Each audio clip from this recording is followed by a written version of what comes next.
Անկեղծ ինքս զգում եմ, որ այս խոսալով նաև նյարդայնանում եմ, որովհետև սա ինձ իրոք ունի ցանող բաներից մեկն է, էլի, որ առիթ եղել է սրա մասին, կարծեմ նույնիսկ իրար հետ ենք խոսել, որ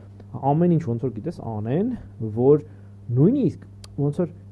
չկարողանաս ցավդ ապրես, այսինքն ցավդ չկարողանաս վերապրել, որը քո ամենաբնական իրավունքն է, ոնց որ ամեն ինչ անեն, որ հերքեն, որ քո մոտ կարա ցավ առաջանա, ասա դե ինչ ա եղել, որ դե բրծավ գնաց, էլի, կամ այդ մերը չէ դրա համար խի եք ցավում, խի եք դա հիշում, խի եք միջոցառում անում, խի եք դրա մասին մտածում եւ այլն, հա, այսինքն չեն թողում, որ նույնիսկ ցավդ նորմալ վերապրես, որ այդ քեզ թողնի, որ դու կարողանաս հաջորդիվ ոնց որ կյանքդ շարունակել,